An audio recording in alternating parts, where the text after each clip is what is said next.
Padayon kita sa atong pag-arangkada mga kapuso. Good morning! Sa gihapon sa atong tanan. Yes, good morning.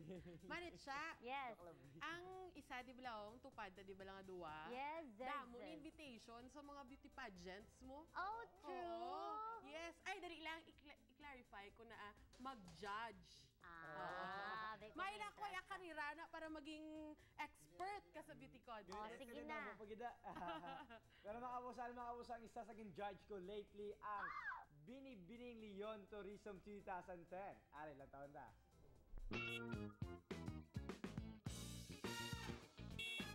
Matapos ang 3 katuig nga pag-angkon sang titulo nga Binibining Leon Tourism, tiyo naman agud itugyan ini sa iban. Gani 8 ka mga linay ang nagpasimpalad e nagpakita sang ila abilidad. Kabahin sa mga nangin hurado ang atong arangkada host, si Kapusong Makoy. Sa 4 kabalasehan, kaanyag, kaalam, talento kag pagdala, nagsambuha ini mga dalaga sa anon pa mga kategorya agud makasulod sa top 3 slots. Suksok ang mga panapton nga human sa patadyong, nagsalida ang kalahi ni Venus Ra.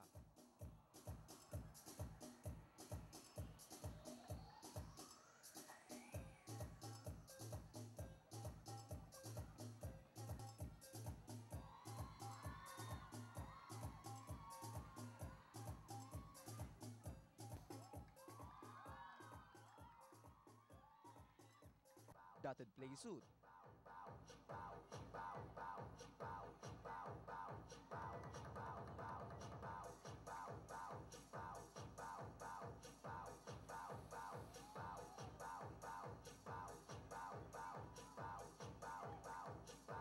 Sambuwa sang ilang mga talento.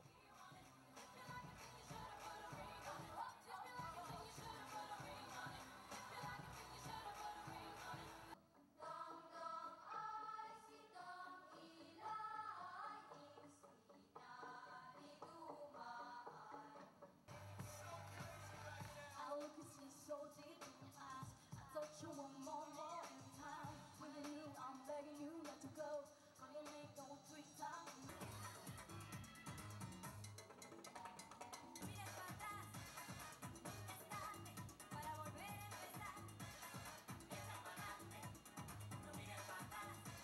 Pagkasampaton sa pagdala sang evening gown,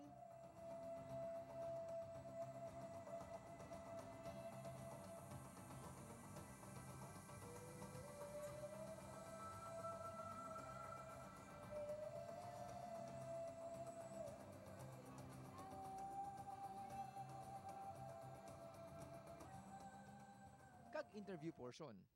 The significance of holding a Handuro Festival is to promote our cultural heritage and promote our own local products here in Leon. Sang napilian ang top 3, nagsambuha ang mga ini sa nagaisahanon nga pamangkot. What qualities do you think should the Binibining Leon Tourism 2010 possess? I can say that I am worthy to be crowned as Binibining Leon Tourism for 2 major qualities. First, I can say that I am an ambassadress of goodwill because I am a person with integrity and good character.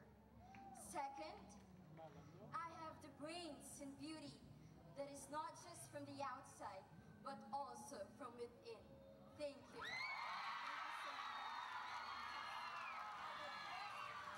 The Binibining Leon Tourism should possess the wit, the beauty, and the passion to promote the tourism and hospitality of the people of Leon. Thank you.